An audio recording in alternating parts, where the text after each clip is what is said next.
आजकल जो फेमिनिज्म आया है यह परिवारों में शादियों को लेकर डर पैदा कर रहा है। आज का युवा जेन जी शादी से क्यों डरता है? और वो इसलिए शादी से नहीं डरता क्योंकि उसे प्यार नहीं मिलता, बल्कि इसलिए डरता है क्योंकि उसे गलत शादी से डर लगता है। आज ऑप्शन इतने ज्यादा हैं कि लोग एक ही रिश्ते में टिकने से हिचकिचाते हैं। कि आज भी कई युवा पुरुष पारंपरिक सोच रखते हैं, जो ये उम्मीद करते हैं कि पत्नियां ओबीडियंट होंगी। नमस्ते दोस्तों, प्लीज सिट डाउन में आपका स्वागत है। अगर आपकी उम्र 18 से 30 साल के बीच है, जेन जी वाली, या फिर आपके बच्चों की उम्र 18 से 30 साल के बीच है, तो आपने सुना है कि पहले ये सवाल पूछा जाता था कि तुम शादी कब कर रहे हो। अब पार्टियों में मिलने पर सवाल बदल गया है और सवाल हो गया है कि क्या तुम शादी कर रहे हो। ये बात सीधे आपसे जुड़ी हुई है क्योंकि आजकल युवा शादी से डरता है, और वो इसलिए शादी से नहीं डरता क्योंकि उसे प्यार नहीं मिलता, बल्कि इसलिए डरता है क्योंकि उसे गलत शादी से डर लगता है। कभी आपने सोचा है कि देश में शादी को पवित्र बंधन कहा जाता था, आज फिर क्यों युवा उससे भागने लगा है? Not that I am worried about it, but I want to talk about it. ऐसा नहीं है कि मुझे इस बात की बहुत चिंता है कि शादी की संस्था बचेगी या नहीं बचेगी, लेकिन एक सामाजिक संस्था के तौर पर इसका विश्लेषण तो जरूरी है। अगर आप national centre for biotechnology information में जो एक प्रकाशित स्टडी है उस पर ध्यान दें तो भारत में शादी की उम्र धीरे धीरे बढ़ रही है, खास तौर से शहरी युवाओं के बीच। और सबसे बड़ा बदलाव यहाँ है यह है कि पहले शादी एक कलेक्टिव डिसीजन होती थी, आज यह एक पर्सनल चॉइस बनती जा रही है। पहले शादी जीवन की डिफॉल्ट सेटिंग थी, पैदा हुए हो शादी करोगे। आज यह एक ऑप्शन बन चुकी है। तो सवाल यह है कि क्या हुआ है? हमारे संस्कार बदल गए हैं या पहली बार हमने शादी के बारे में सोच समझकर फैसला लेना शुरू कर दिया है? आज सीधी बात करेंगे क्योंकि सिर्फ शादी की बात नहीं है, ये आपकी पूरी जिंदगी के फैसले की बात है। पहले का दौर पहले अलग तरीके से होता था। रिश्ते नाम की चीज होती थी जो निभाए जाते थे। पहले के समय को याद कीजिए, हमारे दादा दादी के दौर में शादी सिर्फ दो लोगों का रिश्ता नहीं होती थी, कहा जाता था ये दो परिवारों के बीच सामाजिक समझौता है।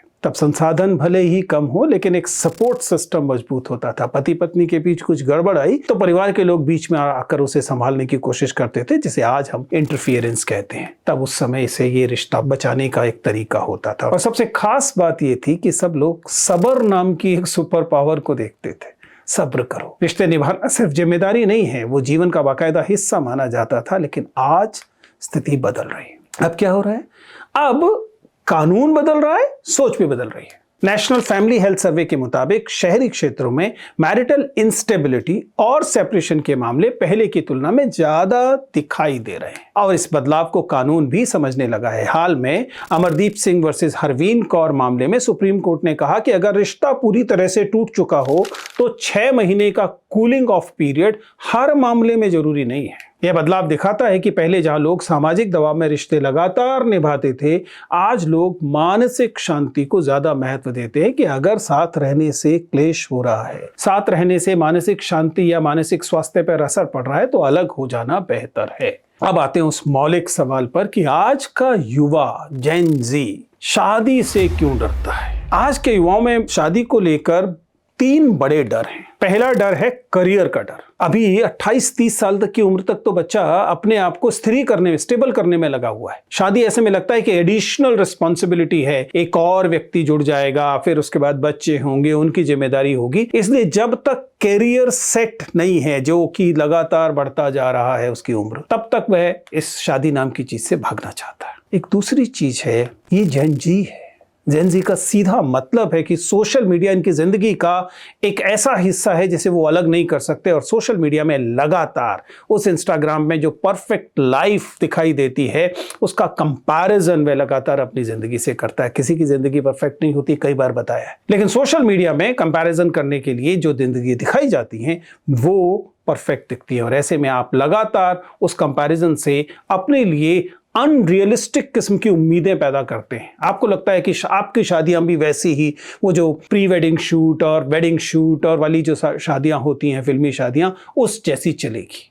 ऐसी शादियां कोई नहीं चलती। ये कंपैरिजन लगातार डर पैदा करता है। और तीसरा ज्यादा इंपॉर्टेंट चीज है, वो है कमिटमेंट का डर। आज ऑप्शन इतने ज्यादा हैं कि लोग एक ही रिश्ते में टिकने से हिचकिचाते हैं। उन्हें लगता है कि यह जो मोनोगेमस स्ट्रक्चरल रीजन दिखाई दे रहा है शादी का, ये जो मोनोगेमी दिखाई दे रही है, वे इससे डरते हैं। रिश्ते अब फास्ट फूड की तरह जल्दी बनते हैं, जल्दी टूटते हैं, इस बात की गुंजाइश दिखाई देती है। और यह जो अलग होने का डर है, जैसा हमने बताया, यह एक तो परेशान करता है, और दूसरा इसके साथ जो परेशानियां जुड़ी हुई हैं, बेचैनियां जुड़ी हुई हैं, इससे जो मेंटल हेल्थ इश्यूज हैं, उनसे भी लोग डरते हैं। एक अन्य चीज जिसे बार बार कहा जाता है, इसे जरा ढंग से समझने, क्योंकि बहुत बार कहा जाता है आजकल जो फेमिनिज्म आया है, यह परिवारों में शादियों को लेकर डर पैदा कर रहा है। ये बड़ी रोचक बात है और इसको थोड़ा सा विस्तार से समझिएगा। ये बात एकदम सही है कि आज के समय में बदलाव आया है। महिलाएं अब आजाद तरीके से सोचने लगी हैं,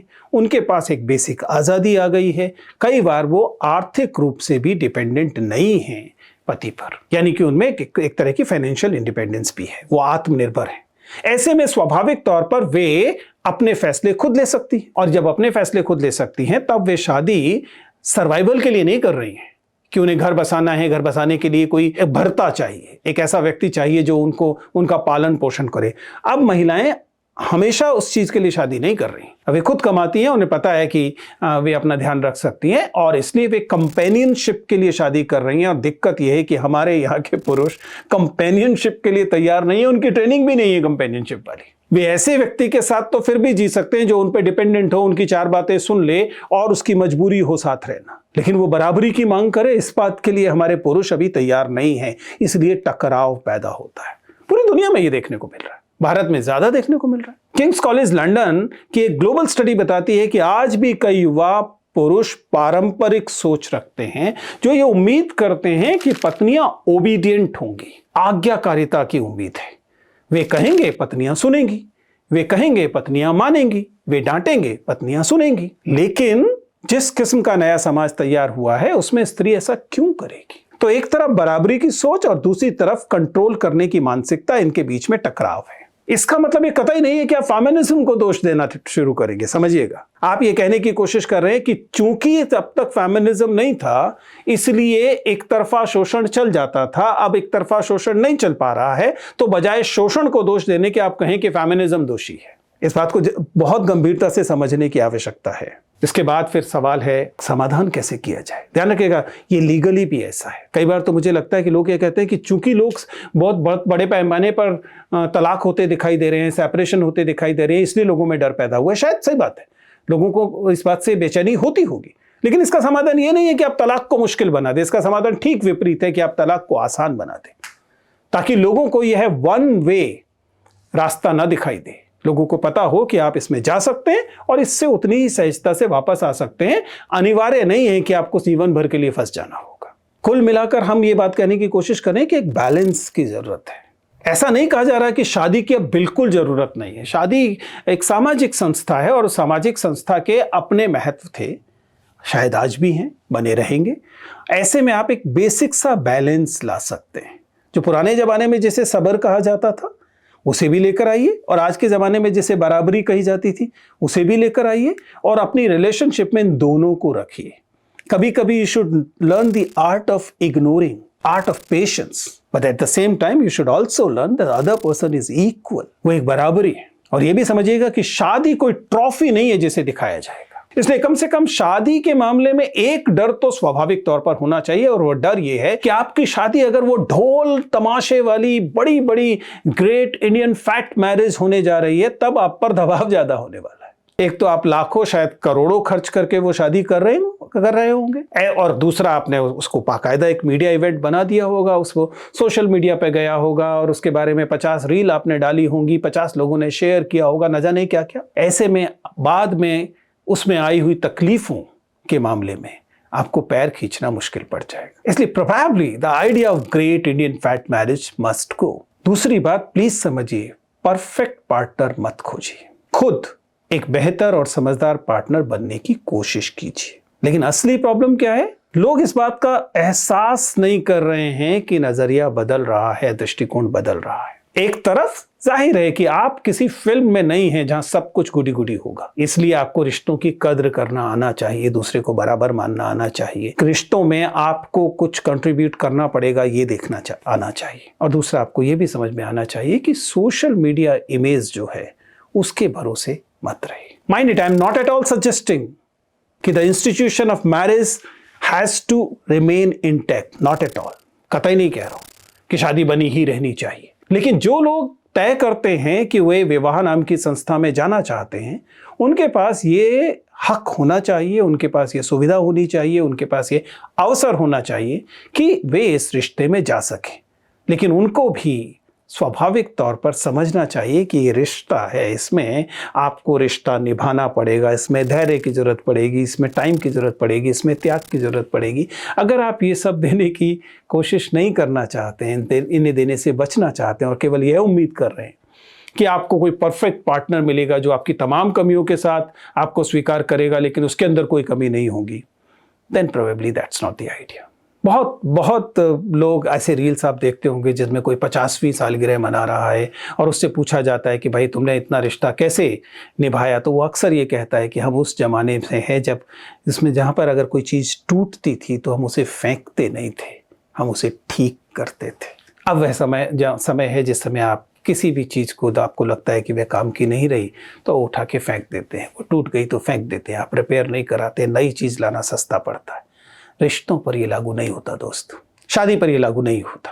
तो अगर आप रिपेयर करने को तैयार नहीं हैं, उसकी जगह एकदम रिप्लेस करना चाहते हैं, तो प्रोबेबली शादी आपको पसंद आए ऐसी चीज़ नहीं होगी। खैर, मैंने तो कुछ वे चीजें सोची जो मैं सोच पा रहा था शादी से जुड़ी हुई। और ध्यान रखिएगा, शादी एक सामाजिक संस्था है तो इसका पूरा का पूरा समाज शास्त्र है। इसके साथ कई महत्वपूर्ण चीजें जैसे कि पितृवंशीयता जुड़ती है, पैट्रिलिनियज जिसे कहा जाता है, जिससे कि वंश चलाने के लिए विवाह किए जाते हैं। इससे स्वाभाविक है पितृसत्ता जुड़ती है और हम जानते हैं कि लगभग प्रत्येक विवाह पितृसत्तात्मक होता है। ये सारी चीजें इसमें शामिल हैं, लेकिन आप इस बारे में क्या सोचते हैं मुझे बताइए। कि अगर आप जेन ज़ी से हैं, अगर आपकी उम्र वही 25, 26, 27, 28 साल तक है, तो आप विवाह के बारे में क्या सोचते हैं बताइए और अन्य लोगों से भी पूछिए।